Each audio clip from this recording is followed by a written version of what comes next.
ಇರು ಅನುಪಮ, ಎಲ್ಲಿಗೆ ಹೋಗ್ತಿದ್ಯಾ? ನಾವು ಹೋದ್ ಕೂಡ್ಲೆ ಅವಳು ನಿಲ್ಲಿಸ್ಬಿಡ್ತಾಳ? ನೋಡಿಮ್ಮ ಹೇಗ್ ಮಾತಾಡ್ತಿದ್ದಾಳ ಅವಳು. ದಮಯಂತಿ ಬಗ್ಗೆ ನಮಗ್ ಗೊತ್ತಿರೋದೇ ಅಲ್ವಾ? ಮನೆಗೋಸ್ಕರ ಗಂಡನ್ಗೋಸ್ಕರ ಹೊರಗಡೆ ಹೋಗಿ ದುಡ್ಕೊಂಡ್ ಬಂದೆ ಹೆಂಡತಿ ಬಗ್ಗೆ ಈ ರೀತಿನ ಮಾತಾಡೋದು. ಇವಾಗ ನೀನ್ ಹೋಗಿ ಯಾಕೆ ಹೀಗೆ ಮಾತಾಡ್ತಿದ್ಯಾ ಅಂತ ಕೇಳಿದ್ರೆ ತಪ್ಪಾಗಿ ಹೋಯ್ತು ಅಂತ ಏನಾದ್ರೂ ಸುಮ್ಮನಾಗ್ಬಿಡ್ತಾಳ? ಮತ್ತೆ ನಿನ್ಮೇಲ್ ಕೂಡ ಜಗಳ ಮಾಡ್ತಾಳೆ. ಅದೇನ್ ಮಾತು ಅಂತ ಆಡ್ತಿದ್ದಾಳಮ್ಮ. ಹಾಗೆಲ್ಲ ಹೇಳಿದ್ರೆ ಶೌರ್ಯ ಏನ್ ಅನ್ಕೋತಾನೆ? ಹೆಂಡತಿ ಬಗ್ಗೆ ಎಲ್ರಿಗಿಂತ ಚೆನ್ನಾಗಿ ಗೊತ್ತಿರೋದು ಗಂಡನಿಗೆ. ಶೌರ್ಯನ್ಗೆ ಕಲ್ಯಾಣಿ ಬಗ್ಗೆ ಗೊತ್ತಿಲ್ವಾ ಹೇಳು? ಏನೇ ಗೊತ್ತಿದ್ರು ಅವಳ ಬಗ್ಗೆ ಈ ರೀತಿ ಹೇಳ್ತಿದ್ರೆ ಶೌರ್ಯನ ಮನಸ್ಸು ಕೂಡ ಬಲಹೀನವಾಗಿ ಒಂದಲ್ಲ ಒಂದಿನ ನಂಬಿಡ್ತಾನೆ. ಆಗ ಏನಾಗುತ್ತೆ ನೀವೇ ಯೋಚನೆ ಮಾಡಿ. ಶೌರ್ಯ ಮಾನಸಿಕವಾಗಿ ಅಷ್ಟೇನು ಬಲಹೀನನಲ್ಲ. ನೀನ್ ಇವಾಗ ಹೋಗಿ ಅವಳ ಜೊತೆ ವಾದಕ್ಕಿಳಿಯೋದು ಅನವಶ್ಯಕ ಅನುಪಮ. ಅತ್ತೆ ಆದವಳು ಸೊಸೆನ ಮಗಳ ಥರ ನೋಡ್ಕೋಬೇಕು. ಅದನ್ ಬಿಟ್ಟು ಈ ರೀತಿ ಆದ್ರೆ ಹೇಗಮ್ಮ? ದಮಯಂತಿ ಕಿರ್ಚೋದಕ್ಕೆ ನಾವು ಕೇಳಿಸ್ಕೊಳ್ಳೋದಕ್ಕೆ ಅಭ್ಯಾಸ ಆಗಿ ಹೋಗಿದ್ದೀವಿ. ಈಗ ಅವಳ ಜೊತೆ ವಾದ ಅನಗತ್ಯ. ಹೋಗು, ಹೋಗಿ ಮಲ್ಕೋ.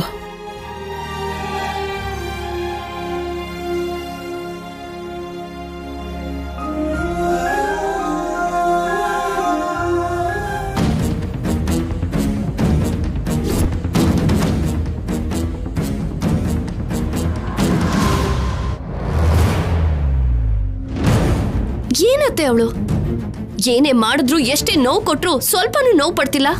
ಅಷ್ಟು ಪ್ರಶಾಂತವಾಗಿ ಹೇಗಿರ್ತಾಳ ಅವಳು? ನನ್ಗೆ ಅರ್ಥ ಆಗ್ತಿಲ್ಲ.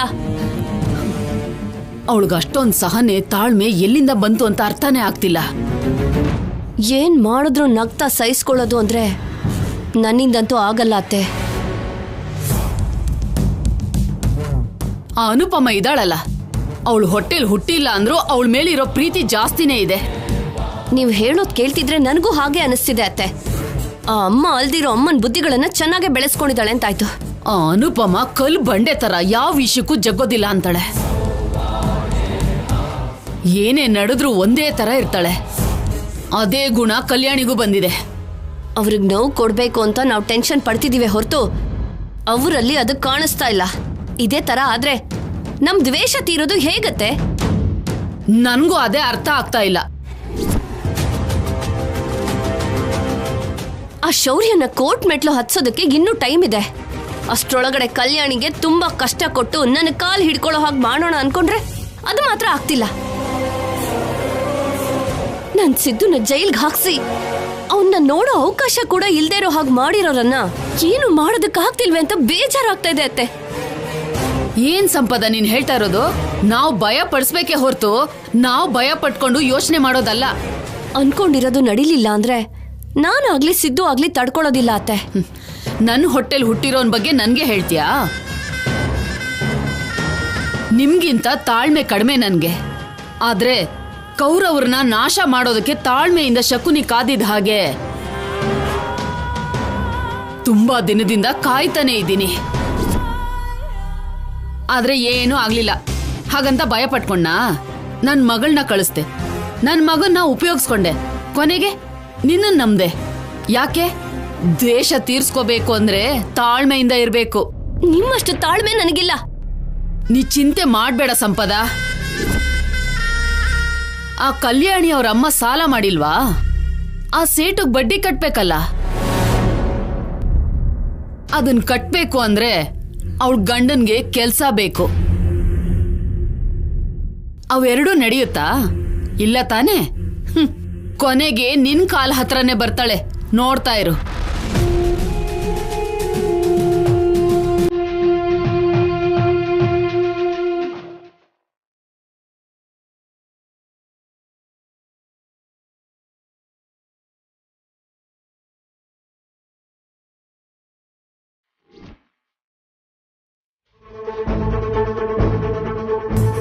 ಇಷ್ಟೊತ್ತಾದ್ರೂ ಅಡ್ಗೆ ಯಾಕೆ ಮಾಡಿಲ್ಲ?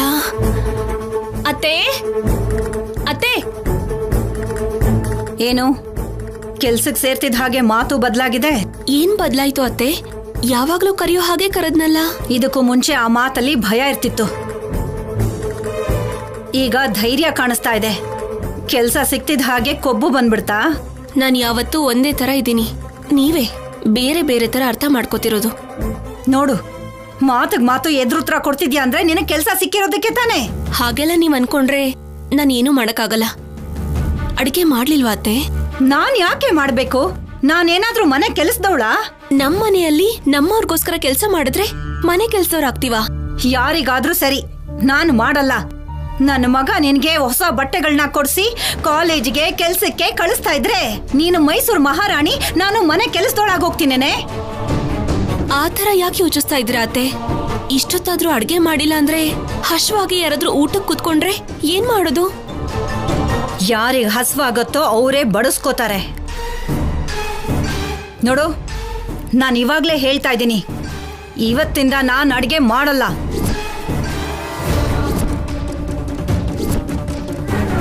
ಈ ಮನೆಯಲ್ಲಿ ಅಡ್ಗೆ ಮಾಡೋದಾದ್ರೆ ಸೊಸೆಯಾಗಿ ನೀನು ಮಾಡ್ಬೇಕು, ಇಲ್ಲ ಅಂದ್ರೆ ಮಗಳು ಓದಬೇಕು, ಕೆಲಸ ಮಾಡ್ಬೇಕು ಅಂತ ಆಸೆ ಪಡ್ತಿರೋ ನಿಮ್ಮಮ್ಮ ಮಾಡ್ಬೇಕು. ಇಬ್ರು ಕೆಲ್ಸದಲ್ಲಿದ್ವಲ್ಲ ಅತ್ತೆ? ಹೌದೇ, ನೀವಿಬ್ರು ಕೆಲ್ಸದಲ್ಲಿದ್ರಿ, ನಾನು ಖಾಲಿ ಕುತ್ಕೊಂಡು ಬಿಟ್ಟಿ ತಿಂತಾ ಇದ್ದೀನಿ ಅಲ್ವಾ? ನಿಮ್ಮಮ್ಮ ಮನೆ ಮುಂದೆ ಅಂಗಡಿ ಹಾಕೊಂಡು ನೊಣ ಓಡಿಸ್ಕೊಂಡು ಕೂತಿದ್ದಾಳೆ. ಮತ್ತೆ ನೀನು ಗಂಡ ಮಗುನ ಬಿಟ್ಟು ಊರು ಸುತ್ಕೊಂಡ್ ಬಂದ್ರೆ ಅಡಿಗೆ ಕೆಲ್ಸ ಮನೆ ಕೆಲ್ಸನ ನಾನು ಮಾಡ್ಬೇಕಾ?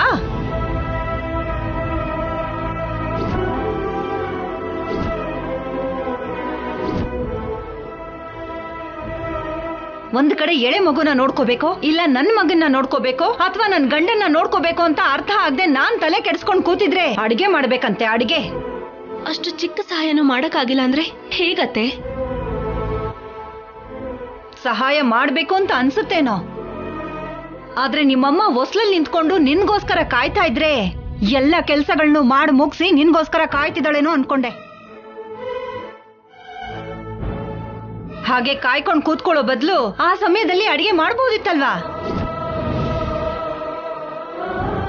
ಅವಳು ಮಾಡಲ್ಲ, ನೀನು ಮಾಡಲ್ಲ, ನಾನ್ ಮಾತ್ರ ಕೆಲ್ಸದೋಳ್ ತರ ಎಲ್ಲ ಮಾಡಿಡ್ಬೇಕು ಅಷ್ಟೇ ಅಲ್ವಾ? ಕೇಳಿಸ್ಕೊಂಡ್ಯೇನೋ ಶೌರ್ಯ? ನಿನ್ ಹೆಂಡತಿ ಹೊರಗಡೆ ಕೆಲ್ಸ ಮುಗಿಸ್ಕೊಂಡು ಮನೆಗ್ ಬರೋ ಹೊತ್ತಿಗೆ ಅಡಿಗೆ ಮಾಡಿಟ್ಟಿರ್ಬೇಕಂತೆ. ನಾನ್ ಬರೋದ್ರಲ್ಲಿ ತಡ ಹೋಗುತ್ತಲ್ಲ ಅಂತ ಆತರ ಹೇಳ್ದೆ ಆಫೀಸರ್. ಇವಾಗ ಏನಾಯ್ತಮ್ಮ? ಅರ್ಧ ಗಂಟೆಯಲ್ಲಿ ಅಡಿಗೆ ಮಾಡಿ ಬಡಿಸ್ತಾಳೆ ಬಿಡು.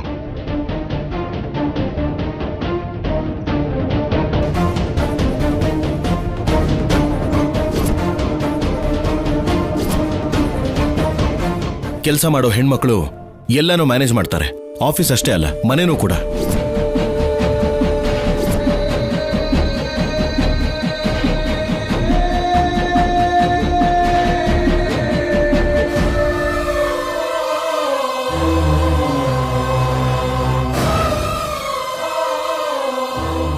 ಕೇಳಿಸ್ಕೊಂಡೆ ತಾನೆ? ನನ್ನ ಮಗ ಕೂಡ ನಾನು ಹೇಳಿದ್ದನ್ನೇ ಹೇಳ್ದ. ಹೋಗಿ ಅಡ್ಗೆ ಮಾಡು. ನನಗ್ ಮಾತಾಡಿ ಮಾತಾಡಿ ಹಸ್ವಾಗಿದೆ.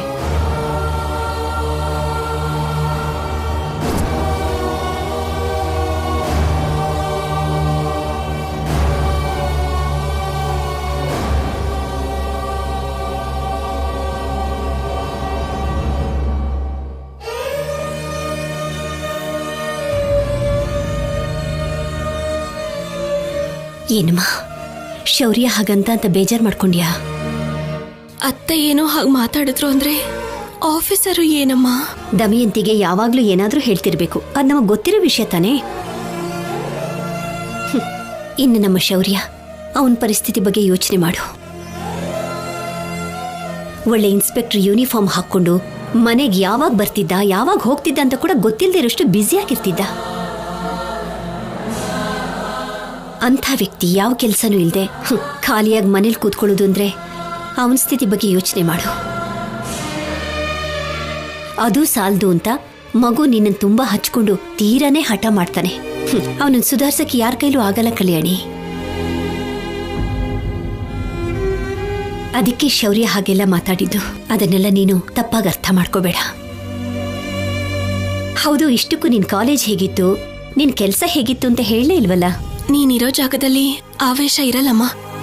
ನೀನ್ ಅರ್ಥ ಮಾಡ್ಕೊಳ್ಳೋದಷ್ಟೇ ಅಲ್ಲ, ಎದುರಿಗಿರೋರ್ಗೆ ಅರ್ಥ ಆಗೋ ಥರನೂ ಹೇಳ್ತೀಯ. ಅದಕ್ಕೆ ನೀನಂದ್ರೆ ನನಗೆ ತುಂಬಾ ಇಷ್ಟ. ಸರಿ, ಬೇಗ ಹೋಗಿ ಅಡಿಗೆ ಮಾಡೋಣ. ಇಲ್ದೆ ಹೋದ್ರೆ ನಿನ್ನ ಅತ್ತೆ ಬಂದು ಅಡಿಗೆ ಮಾಡೋದನ್ನ ಬಿಟ್ಟು ಮಾತಾಡ್ತಿದ್ದೀರಾ ಅಂತ ಇದಕ್ಕೂ ರಾಮಾಯಣ ಮಾಡ್ತಾಳೆ. ಹೌದಮ್ಮ. ಇಲ್ಲಿವರೆಗೂ ಅತ್ತೆ ಹೇಳಿದ್ದಕ್ಕೆ ಅರ್ಥ ಆಗಿಲ್ಲ. ನಿನ್ ಶಾಪ್ಗೆ ಯಾರೂ ಬರ್ಲಿಲ್ವಾ?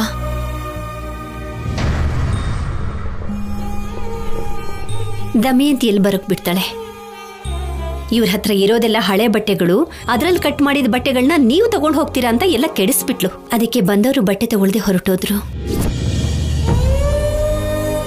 ಕೆಲವರು ಕೊಂಡ್ಕೊಡೋದಕ್ಕೆ ಬಂದ್ರು ಕೂಡ ಅದನ್ನ ಸೀರೆಲ್ ಹರಿದ ಬ್ಲೌಸ್ ಪೀಸ್ಗಳು ಅಂತ ಯಾರೂ ತಗೊಳ್ಳಿಲ್ಲ. ಯಾರೂ ಕೂಡ ಬಟ್ಟೆನ ತಗೊಳ್ದೆ ಹೋದ್ರಿಂದ ₹1 ಕೂಡ ಬೋಣಿ ಆಗ್ಲಿಲ್ಲ.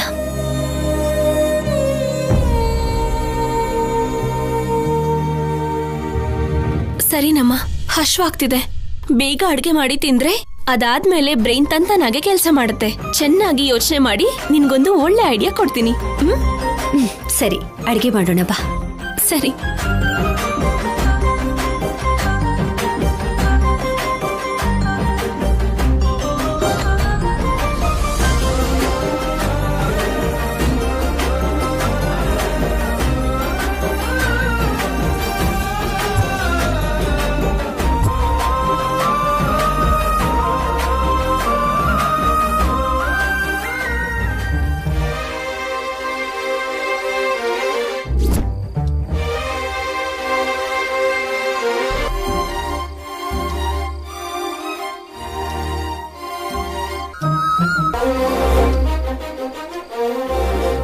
ಇದರಿಂದೇನೋ ಹೆಲ್ಪ್ ಆಗುತ್ತೆ ಅಂತ ಅಂದ್ಕೊಂಡ್ರೆ ಇದೇನ್ ಕಲ್ಯಾಣಿ ಹೀಗಾಗೋಯ್ತು?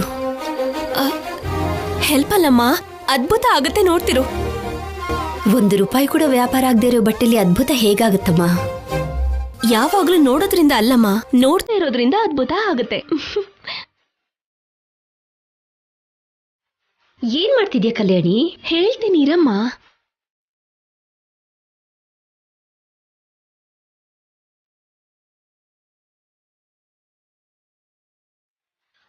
ಕಲ್ಯಾಣಿ, ಏನ್ ಮಾಡ್ತಿದ್ಯಾ ನೀನು?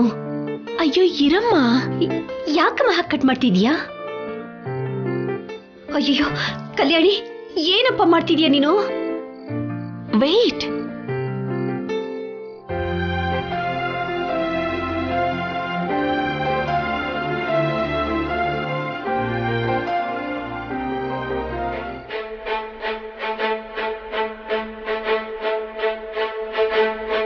ಅಯ್ಯೋ ಕಲ್ಯಾಣಿ, ಏನ್ ಮಾಡ್ತಿದ್ಯಾ ನೀನು? ಯಾಕೆ ಹಾಗೆಲ್ಲ ಕಟ್ ಮಾಡ್ತಿದ್ಯಾ? ನಾಳೆ ನಡೆಯೋ ಅದ್ಭುತನ ಕ್ರಿಯೇಟ್ ಮಾಡ್ತಿದ್ದೀನಮ್ಮ. ಚೆನ್ನಾಗಿರೋ ಬಟ್ಟೆನೆಲ್ಲ ಕಟ್ ಮಾಡಿ ಅದೇನ್ ಅದ್ಭುತ ಅಂತ ಹೇಳ್ತಾ ಇದೆಯಲ್ಲ ನೀನು? ಒಂದ್ ನಿಮಿಷ ಇರಮ್ಮ, ನಿನ್ಗೆ ಅರ್ಥ ಆಗತ್ತೆ.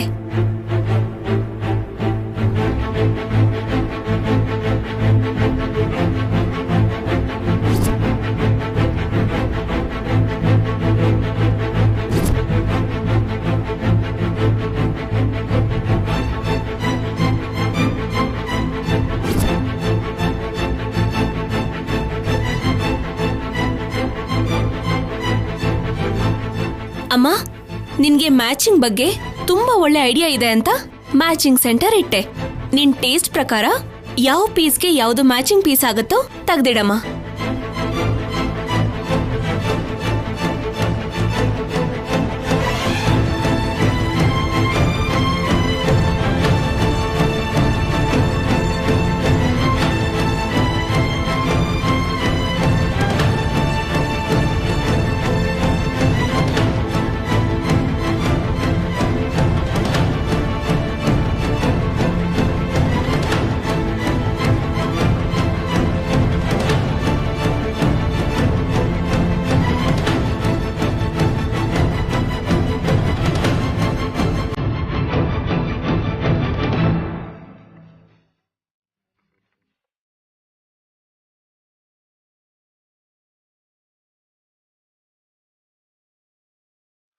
Hi, latest collections and new designs. ಇದು ನಿಮ್ಗೆ ಸಿಗೋದು ಒಂದೇ ಒಂದು ಪ್ಲೇಸ್ ಅಲ್ಲಿ, ಕಲ್ಯಾಣಿ ಮ್ಯಾಚಿಂಗ್ ಸೆಂಟರ್. ಕೆಳಗಡೆ ಅಡ್ರೆಸ್ ಲಿಂಕ್ ಹಾಕಿದೀನಿ, ಬೇಗ ಚೆಕ್ ಮಾಡಿ. ಸ್ಟಾಕ್ ಲಿಮಿಟೆಡ್ ಆಗಿದೆ.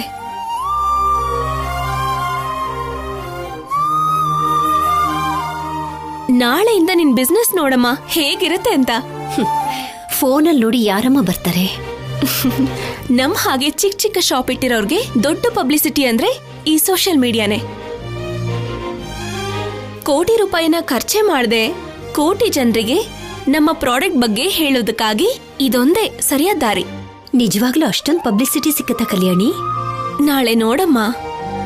ಸರಿ, ಈ ವಿಷಯ ಇಲ್ಲಿಗೆ ಬಿಡು. ಶೌರ್ಯ ನಿನ್ಮೇಲೆ ಇನ್ನೂ ಕೋಪ ಮಾಡ್ಕೊಂಡೇ ಇದ್ದಾನಲ್ಲ, ಹೋಗಿ ಅವನನ್ನ ನೋಡೋಗು. ಪ್ರೀತಿ ಇರೋ ಜಾಗದಲ್ಲೇ ಕೋಪನೂ ಇರುತ್ತಮ್ಮ. ಆ ಕೋಪಕ್ಕೆ ಮೆಡಿಸಿನ್ ಯಾವುದು ಅಂತ ನನಗೆ ಚೆನ್ನಾಗಿ ಗೊತ್ತು. ನೀನೇನ್ ಟೆನ್ಷನ್ ಮಾಡ್ಕೋಬೇಡ, ಬಾ ಇದೆಲ್ಲ ಸ್ಟಿಚ್ ಮಾಡೋಣ. ಬೇಡ ಕಲ್ಯಾಣಿ, ನೀನ್ ಹೋಗು. ಅಯ್ಯೋ ಪರವಾಗಿಲ್ಲಮ್ಮ, ನಾನು ಹೆಲ್ಪ್ ಮಾಡ್ತೀನಿ. ಬೇಡ ಕಲ್ಯಾಣಿ, ನೀನ್ ಆಫೀಸಿಗೆ ಬೇರೆ ಹೋಗ್ಬೇಕಲ್ಲ, ನೀನ್ ಹೋಗು. ಹೋಗಮ್ಮ.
ಈ ಪ್ರೀತಿ ಇವಾಗ ಮಾತ್ರ ಅಲ್ಲ, ಮನೇಲಿ ಇಲ್ದೇ ಇರುವಾಗ್ಲೂ ಕೂಡ ಇರಬೇಕು. ನಿಮ್ ಮೇಲೆ ನನ್ಗೆ ಯಾವತ್ತೂ ಪ್ರೀತಿ ಹಾಗೆ ಇರುತ್ತೆ. ಅದಿವತ್ತು ಕಾಣಿಸ್ತಲ್ಲ. ಸಾರಿ, ರಿಯಲಿ ಸಾರಿ ಆಫೀಸರ್. ನಿಮ್ಗೆ ಮಧ್ಯದಲ್ಲಿ ಒಂದ್ಸಲನೂ ಫೋನ್ ಮಾಡ್ತಿರೋದು ತಪ್ಪೇ. ಮೊದಲನೇ ದಿನ ಅಲ್ವಾ, ಈ ಕಡೆ ಕಾಲೇಜ್ಗೂ ಫಸ್ಟ್ ಡೇ, ಆ ಕಡೆ ಆಫೀಸ್ಗೂ ಫಸ್ಟ್ ಡೇ. ಹೊಸ್ದಾಗ್ ಹೋಗಿದ್ನಲ್ಲ, ಆ ಜಾಗಕ್ಕೆ ಅಡ್ಜಸ್ಟ್ ಆಗೋದಕ್ಕೆ ಮೆಂಟಲಿ ತುಂಬಾ ಸಮಯ ಬೇಕಾಯಿತು. ಅದಕ್ಕೆ ಮಧ್ಯದಲ್ಲಿ ನಿಮಗ್ ಕಾಲ್ ಮಾಡೋದಕ್ಕೆ ಮರ್ತೆ. ಸಾರಿ ಆಫೀಸರ್. ನಾಳೆಯಿಂದ ಆ ಪ್ರಾಬ್ಲಮ್ ಇರೋದಿಲ್ಲ. ಇವತ್ತು ನೀವೆಷ್ಟು ಫೀಲ್ ಆಗಿದ್ದೀರಾ ಅಂತ ನಿಮ್ ಮಾತಲ್ಲೇ ನನ್ಗೆ ಅರ್ಥ ಆಯ್ತು. ನಾನು ಎಲ್ಲಿರ್ತೀನೋ ನೀವು ಅಲ್ಲೇ ಇದ್ದ ಹಾಗೆ ಆಫೀಸರ್. ಯಾಕಂದ್ರೆ ನನ್ನ ಮನ್ಸಲ್ಲಿ ನೀವು ಯಾವತ್ತೂ ಇರ್ತೀರಾ. ಅದಕ್ಕೆ ಯಾಕೆ ಆಫೀಸರ್ ಇಷ್ಟು ಹೇಳಿದ್ಮೇಲೂ ನನ್ನ ಮೇಲೆ ಕೋಪ ಹೋಗ್ಲಿಲ್ವಾ? ನಿಜ ಹೇಳ್ಬೇಕಂದ್ರೆ ಇವತ್ ನಾನು ಲೇಟಾಗಿ ಬಂದಿದ್ದಕ್ಕೆ ಕಾರಣ ನಾನೊಬ್ಳೇ ಅಲ್ಲ, ಆ ಸಂಪದ ಕೂಡ.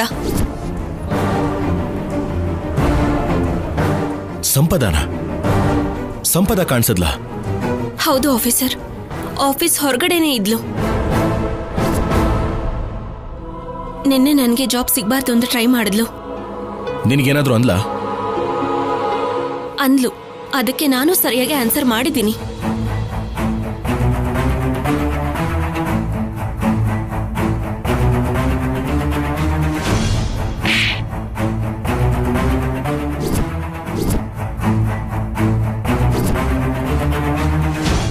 ಯಾರೋ ಬಿಟ್ಟೋಗಿರೋ ವ್ಯಕ್ತಿನ ಮದ್ವೆ ಆಗಿದ್ದೀನ. ಆ ತರ ಬಿಟ್ಟು ಹೋದವಳು ಇವಳೆ. ದೇವ್ರಂತ ಗಂಡನ್ನ ಯಾಕೆ ಬಿಟ್ಟೋದ್ಲು ಅಂತ ಕೇಳಿ ಇವಳನ್ನ. ಕಲ್ಯಾಣಿ, ಏಯ್ ಏನು?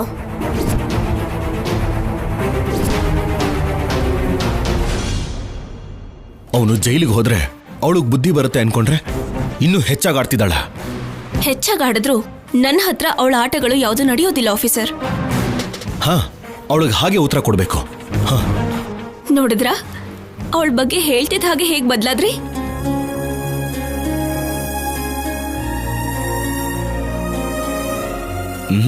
ಏನ್ ಬದಲಾಗಿಲ್ಲ. ಹೌದು ಬದ್ಲಾದ್ರಿ ಆಫೀಸರ್. ನಿನ್ನ ಯಾರಾದ್ರೂ ಏನಾದ್ರೂ ಅಂತಿದ್ದೀರಾ ಅಂದ್ರೆ ಕೋಪ ಕಮ್ಮಿ ಆಗಿ ಪ್ರೀತಿ ಜಾಸ್ತಿ ಆಯ್ತು ಅಂತ ಅಲ್ವಾ? ಹಾಗಂತ ನೀನ್ ಅನ್ಕೊಂಡ್ರೆ ಸರಿ ಹೋಗಲ್ಲ ಅಲ್ವಾ? ಪ್ರೀತಿ ಇಲ್ವಾ? ಏನು ಮೈ ಮೇಲೆ ಬರ್ತಿದ್ಯಾ? ನೀವು ಬರಲ್ಲ ಅಂದ್ಮೇಲೆ ನಾನೇ ಬರ್ಬೇಕಲ್ವಾ? ನಕ್ಕಿದ್ರೆ ಬಿಟ್ಬಿಡ್ತೀನಿ.